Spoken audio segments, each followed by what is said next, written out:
হিন্দু মুসলিম মিলেই তো আমাদের সমাজ। আমরা তাই করবো, রাতটা আসে আমরা দেখছি। কিন্তু আমরা এই ভাইদের ধর্মকেও ছোট করে দেখবো না। গরু নিয়ে কোথায় যাচ্ছ? কেন তোমরা জানো না সামনে আমাদের কোরবানির ঈদ, তাই জন্য গরু কিনে নিয়ে যাচ্ছি।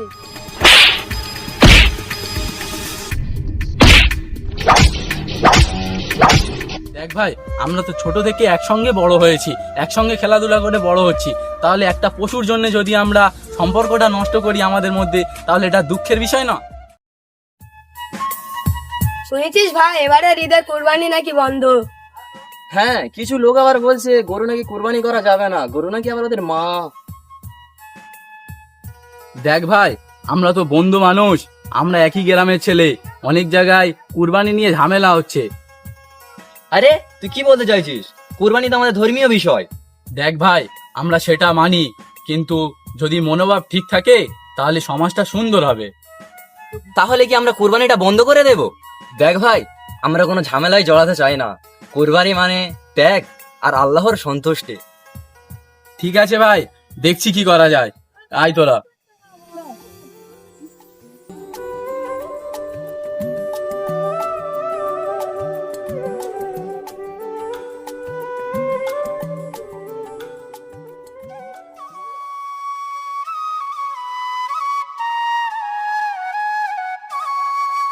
গরু নিয়ে কোথায় যাচ্ছ?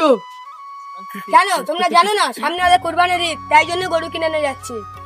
কেন তোমরা জানো না গরু কুরবানি করা উচিত না? না, এটা আমাদের ধর্মীয় বিষয়। কি এটা তো আমাদের ধর্মীয় বিষয়?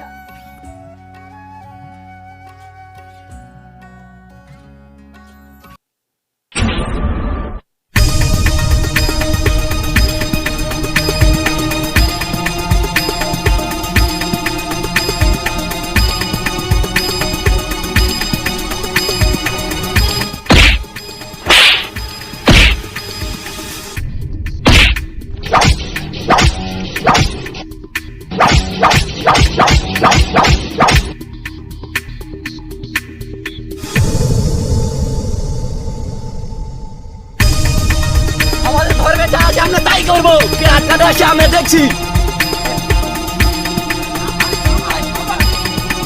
কি হচ্ছে ভাই, তুই এমন করছিস কেন ভাই? থাম ভাই, থাম থাম ভাই, থাম ভাই। দেখ ভাই, রাগ করিস না, রাগ করলে কিন্তু সমস্যাটা বড় হবে।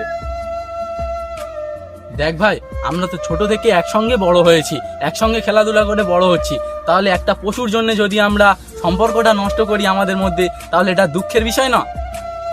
আরে থামো থামো, তোমরা ঝামেলা করছো কেন? ইসলাম ধর্ম মানে শান্তির ধর্ম। সঠিক বলেছো হুজুর। দেখো হুজুর, আমরা সবাই শান্তির সঙ্গে একসঙ্গে বসবাস করতে চাই। আরে দেখো, যে কাজটা মানুষ মানুষের ঘৃণা বাড়ায়, এই কাজটা উল্টো ভাবে করা হচ্ছে। ধর্ম পালন করতে হবে জ্ঞান আর সম্মানের সঙ্গে, বুঝেছো? হুজুর, তাহলে এখন আমাদের কি করা উচিত? দেখো, আমরা আমাদের ধর্ম পালন করবো ঠিকই, কিন্তু আমরা এই ভাইদের ধর্মকেও ছোট করে দেখবো না। আমরা এই ধর্মটাকেও ভালো চোখে দেখবো, ঠিক আছে? হুজুর তো একদম ঠিক কথাই বলেছে, হিন্দু মুসলিম মিলেই তো আমাদের সমাজ।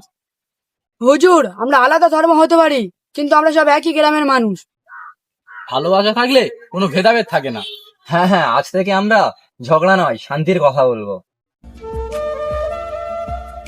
ধর্ম যার যার, উৎসব সবার। আমরা আজ থেকে ঝগড়া নয়, শান্তির সঙ্গে বসে থাকবো। বর্তমান সময়ে মানুষ খুব কষ্টের মধ্যে আছে, সে যে কোনো ধর্মের মানুষ হোক না কেন। তাই সরকারের কাছে আমার অনুরোধ, যারা এই কষ্টের মধ্যে আছে তাদের যে কোনো একটা ব্যবস্থা করা হয়। ধর্ম আমাদের আলাদা হতে পারে, কিন্তু আমরা সবাই এই দেশের নাগরিক। আমরা সবাই মানুষ। ঘৃণা নয়, ভালোবাসা হোক আমাদের আসল শক্তি। আসুন আমরা সবাই মিলে শান্তি, সম্প্রীতি ও সৌন্দর্য বার্তা ছড়িয়ে দিই। সো ভালো থাকবেন, সুস্থ থাকবেন, দেখা হচ্ছে আপনাদের সঙ্গে আবার নেক্সট।